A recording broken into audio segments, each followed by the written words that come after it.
Hello, my love. Welcome, welcome. I'm so glad you're here so we can do another episode of Telling It Like It Is. So, in today's episode, we're going to be talking about how we should not allow our past childhood upbringing to dictate our future. So, today I'm going to tell you a little bit about my story and how my childhood could have dictated my future. My upbringing was very strict.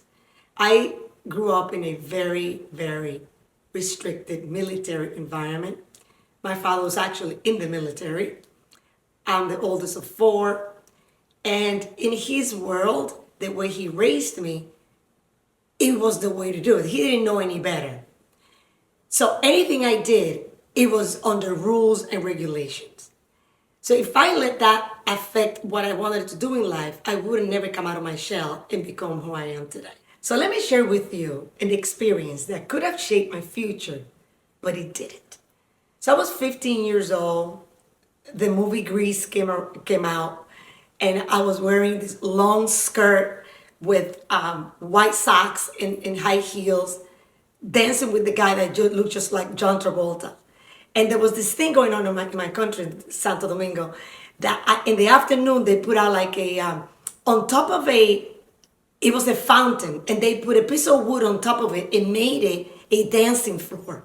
And every afternoon, all the young girls and the young boys will go on top of the thing and like perform and compete to see who can do the Grease songs better than the others. In my father's world, that was not allowed.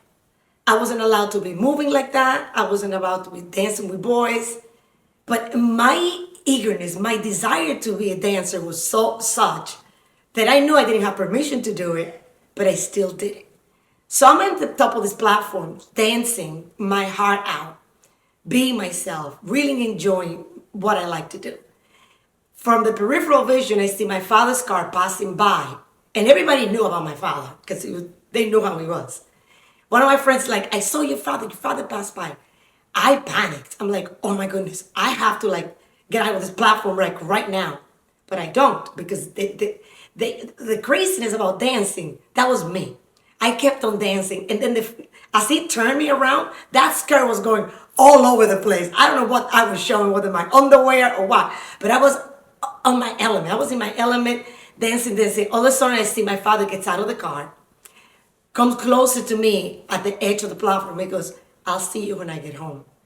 I was like, oh my goodness. So I got out of that platform, rushed into the bathroom, like running literally away from my father. And he leaves. I knew what was waiting for me when I got home. Because back in the day, Latin people, they'll beat the shit out of you. Like, if you don't have permission, if you don't do what you're supposed to do, it wasn't like I'm going to call the cops on you. None of that stuff happened. So I knew better what was waiting for me.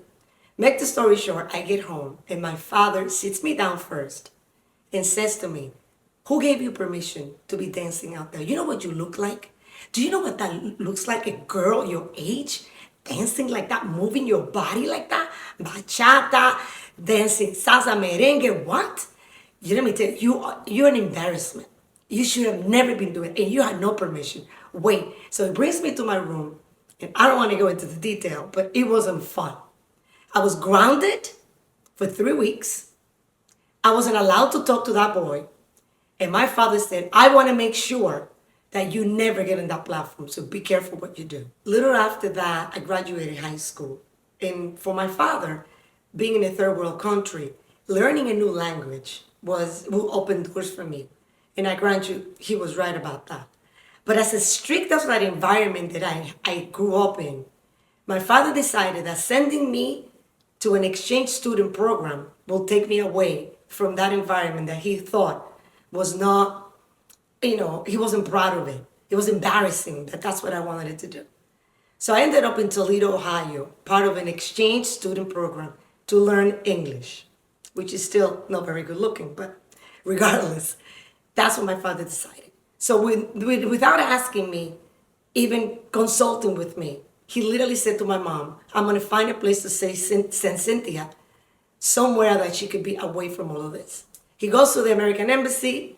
They give him the recommendation of different places, and they chose Toledo, Ohio for me to learn English. And there I was, with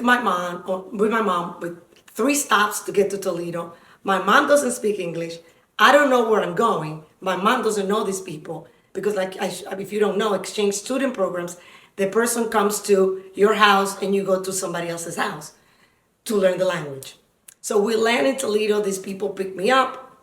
My mom is with me, and within 48 hours, my mom turns around and returns back to the Dominican Republic. Let me just tell you, I'm 15 years old, and I'm left in Toledo with strangers.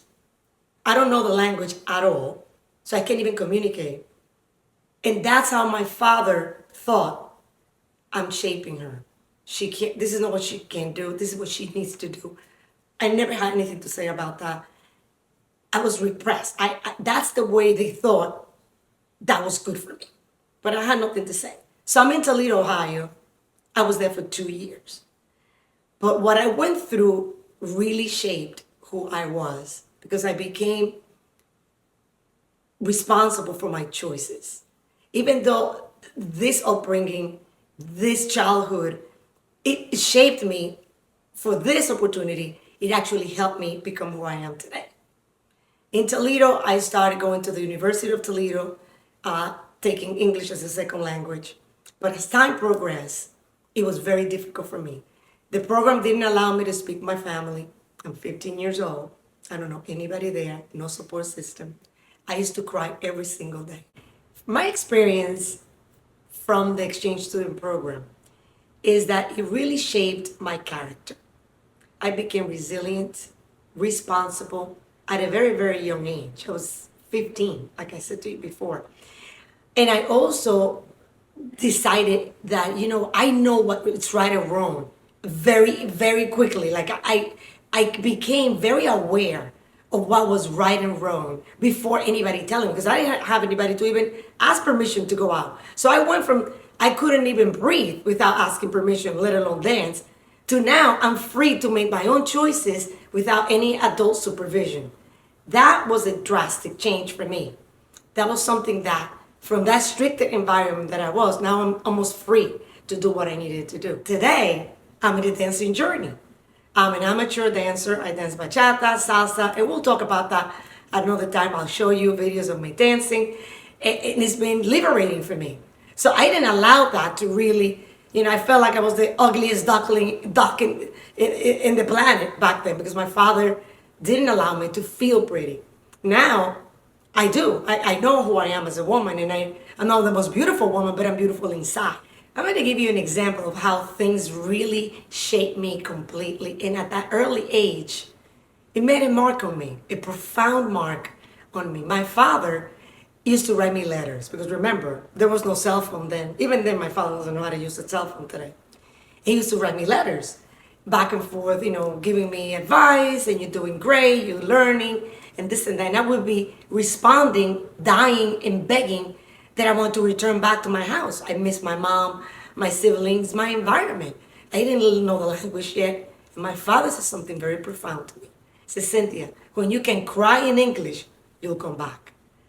That was so hurtful for me at the time. But yet, it really made me to zero in, focus in what was the purpose, the sacrifice that my father was doing, that I was doing, staying in the change student program. And finally, I realized that it was the best for me. But in the midst of what was happening, it was excruciating pain. I used to cry every day. But at the same time, made me strong and helped me become the woman I am today. So the exchange student program ended in December. And I went back to the Dominican Republic. But my father, in his controlling ways, he doesn't speak English, so I couldn't be speaking anything he didn't know whether I learned or not. He decided to take me to the embassy, to the American embassy in the Dominican Republic, so that I can speak to somebody that can assure him that I learned English, that I had a way of communicating in that language, that he was obsessed with that. So I go to the embassy and I sit down with this lady, and she said, she could speak, she could hold a conversation, but if she wants to be completely fluent, I suggest she goes back, but not with the same program, but I can find you, she could stay at the same house, But I have a connection at the Notre Dame Academy in Toledo, Ohio, which is only girls, Catholic, all nuns type of school. And she can do her senior year over. I had already graduated high school at an early age. My father agrees. And there goes Cynthia again to Toledo, Ohio. Didn't even ask me, do you want to do that? What else do you want to do? I'm now almost 17, 17 and a half. Nothing to say. Whatever my father said, that's what it went. So here I go back. Now I am in a different environment. I'm taking all the subjects, English, literature, biology. I met different friends. I feel more comfortable. And the program lasted a school year. I kind of started in January, so till June, July. That ended. I go back to the DR. My father already has me enrolled in a university, at a university, to become a business administrator major. They didn't ask me if I wanted to do that. Nothing to ask. I was already enrolled in the program. Then I decided to get married. At this point in my life, I come back from the DR. I do speak English a little bit. I felt like my only way out of that environment, because remember, my father's still my father. I am restricted. I am confined in his whim. Whatever he thinks is right, and there is no even room for me to negotiate. I felt my only way out was to get married. I was dating someone long distance that lived in New York City, and the environment at home became painful. Unfortunately, my father was an alcoholic. And because I was the oldest of four at the time, yes, although four, my mom and I became very close. She confided in me all her pains and suffering. I saw what she was going through. My mom was from that generation. She was trapped in the past. Her past shaped the present and her future. I decided at that moment, I'm not going to allow my past to shape my future. And I made the decision to get married. That freed me from one environment and for what I thought would give me the freedom to do the dancing, to do what Cynthia wanted me to do, to become what I was dreaming to become. The only problem with that is the person I selected to get married was almost a spit image of what my father was, because we tend to gravitate to what we feel comfortable. He was exactly like my father. So in his dealing with me, I still didn't see anything wrong with that, because I didn't know any better. That behavior was comfortable for me. So I get married. I was almost 19. And by the time I'm 20, I have a child. So I forgot to tell you a little bit. Because my ex-husband lived in New York, obviously I moved from the Dominican Republic to New York City to live with my in-laws. We were probably like 10 people in the same apartment. And I had to work for the first time in my life. I never cooked. So I didn't know how to cook, how to clean. I didn't know much about keeping up at home or having a relationship like that, because I had a long distance relationship with this guy. So I'm there and I'm pregnant, but I have a condition that doesn't allow me to work. So I had to be bedridden while the whole pregnancy. I go back to the Dominican Republic. My son is born in the Dominican Republic. Then fast forward a few months after that, I go back to New York. In New York City, it's not so easy. I didn't have a car. I lived in Washington Heights. I had to cook, clean, take care of my son, work full time, take care of a very demanding husband. And again, the experience of the exchange student program, and at such a young age, being on my own, making my own decisions, did shape my future, but this was in a positive way. Because at that early age, 20 years old, now I have a child, I was able to navigate all these life changes and challenges in a way that didn't break me 100%. But there was one thing that I kept forgetting about. It was me. As a woman, as a person Once I became a mother, I had to press the pause button in the life that I thought I was going to provide for myself. I want to continue my studies in the United States. I was going to be independent, a career woman. But all of that was put on hold. Because once you become a mother, instinctively, that's all you care about.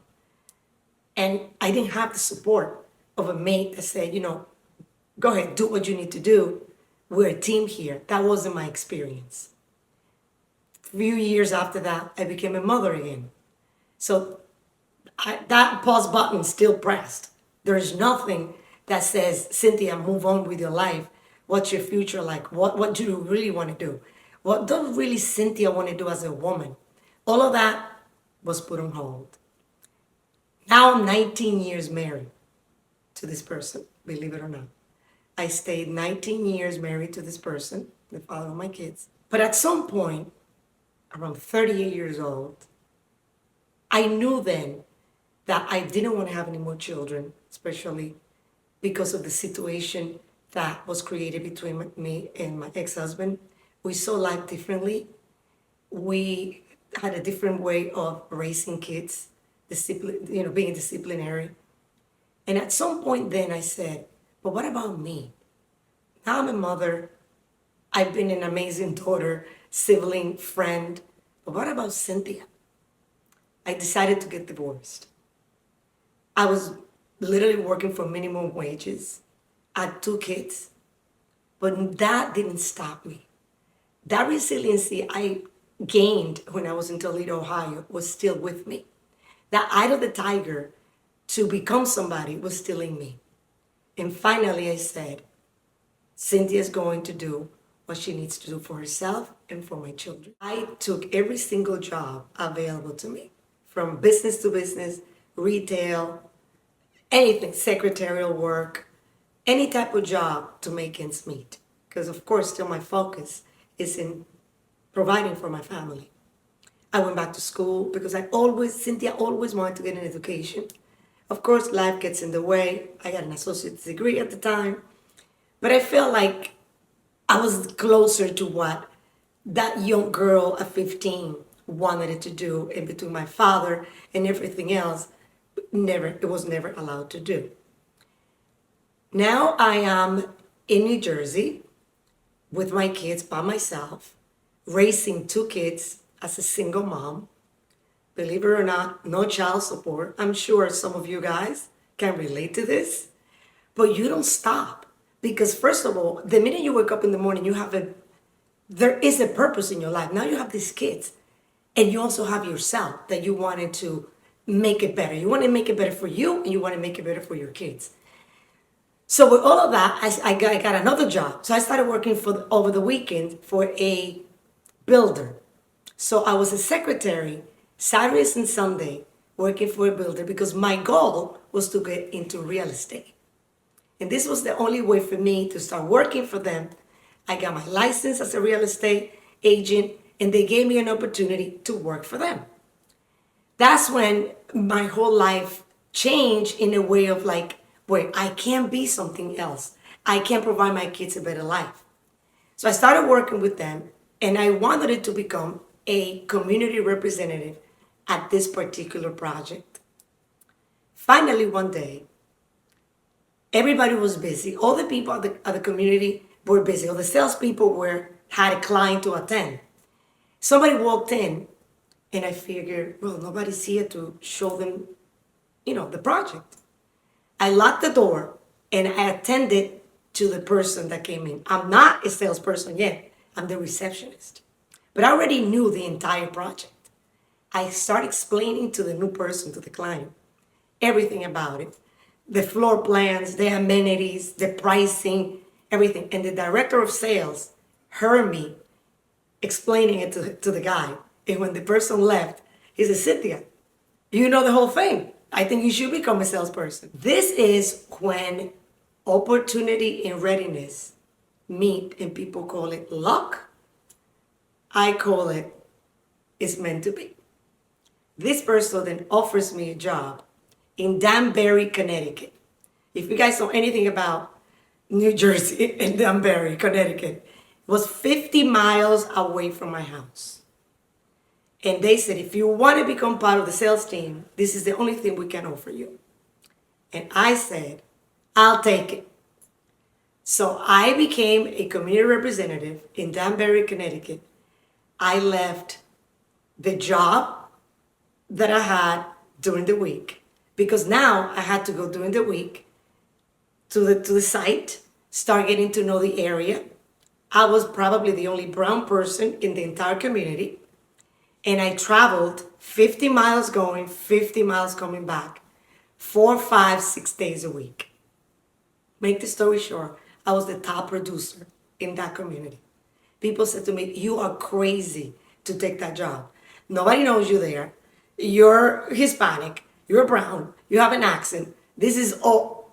It didn't stop me. Again, the past that my father told me, you can't do this, you this or that, didn't shape my future. I became secure of what I could do.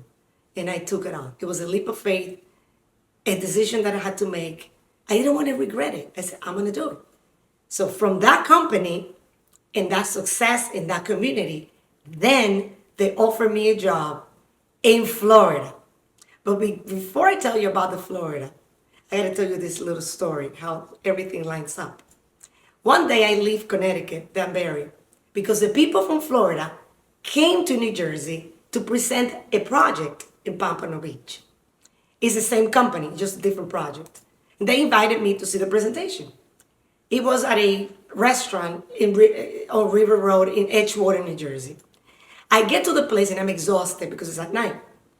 And I'm waiting for my car to get valeted by the guy. And I'm like, if this guy doesn't come here in the next 5 minutes, I'm leaving. I'm exhausted. As I'm saying that, the guy comes and gets my car. I'm like, okay, I gotta go. So I go in there. I start smooshing with people, talking about the project and this and that. The director of sales for that community in Florida approaches me and said, you know what? We're looking for a Hispanic-speaking community person for our project in Pompano Beach, Florida. Would you be interested? I was like, me? I'm in Danbury. I just finished that community, but I'm not sure because I live here. He says, well, I'm going to send you an email tomorrow. If you consider it, I'll be more than happy to offer you the position.